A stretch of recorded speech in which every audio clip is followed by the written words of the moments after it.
Can you go into some more details behind that? What is the curriculum like and how is it different? And how does it kind of meet in the middle between too technical and kind of too high level between the extremes of software engineering track versus like a business school? Like what about product schools curriculum is curated or tailored for someone that is looking to either transition or advance their product management, product professional career?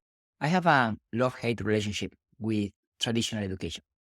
Most of my professors in college or business school weren't really practitioners.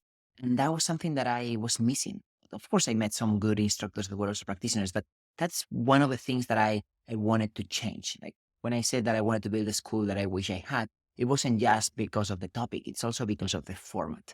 So one of the things that I took to heart was that all of the instructors that teach at product school have to be practitioners. They are all real world product leaders actively working at the companies that you mentioned before, such as Google, Meta, Airbnb, or Netflix. They teach on the side, and that is really, really powerful. The other piece to it that I didn't like from a traditional education system is the size of the classes. Most of the classes were for at least 100 people, and then not everybody was really interested in learning the topic. You are there for different reasons. Some people are there because they want to get credits, others because they really love it, but it's just not clear. So we decided to create really, really small cohorts for up to 20 students. So that creates a lot of positive energy because you are there with your instructor and the instructor knows your name. You can ask your instructor during or after class. So it really creates a much stronger relationship. And by the way, the format that we use for the delivery of the trainings is always live online. I'm a big believer in the power of real life interactions and not just watching a video. And then the last piece is the connection between education and employment. That's another part that I was really struggling with when I was an official student in my 20s.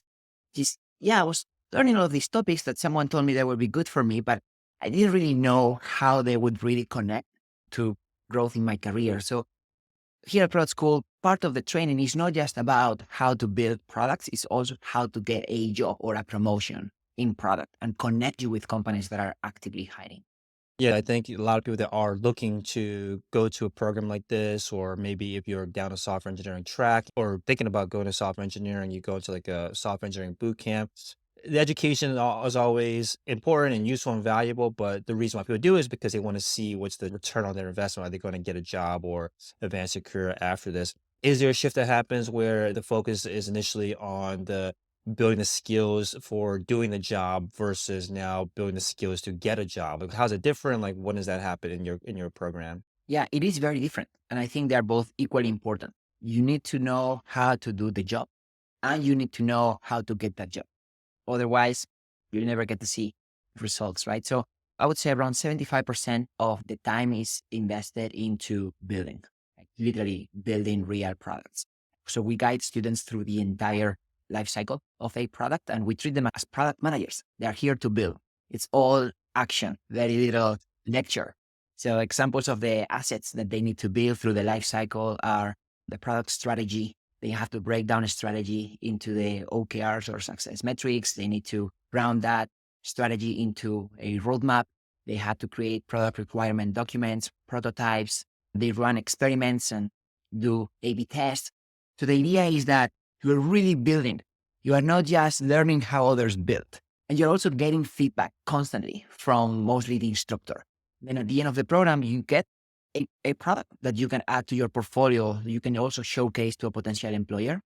And in addition to that, for a project, good thing is that now you learn what are like the frameworks, the tools, the way of speaking product. So regardless of what new product you need to build, you have a very specific way of framing problems and addressing them. And the other 25% of the parties is really about getting a job. And there is a lot of science that goes behind it because getting a job in product is really hard. You're going to be rejected a lot. There's no silver bullet. So really teaching students how to treat themselves as a product and optimize the different stages of the funnel for them. I would say at the very beginning, most important thing is your presence online or on a resume, because that is going to help you get to the next phase in the funnel, which is probably a conversation with a recruiter. Once you are in that phase, we help the students practice different interviews. Some of them will be with recruiters so they can explain the value they can bring to the table. Other type of conversations will be with product managers or hiring managers where they actually need to see what you can build. So if you make it to the next phase or phases, eventually you are going to be asked to present something to create some sort of mock project. And that's why the portfolio of projects that you build in the program are helpful.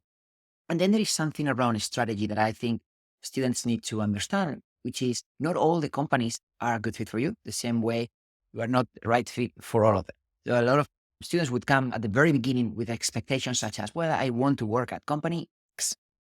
So demystifying that and helping them identify what is it that they could bring to the table, even if they don't have an official product manager job yet, to specific companies so they can maximize their chances of success. If you enjoyed this clip, make sure you watch the entire video, which has a lot more content just like this.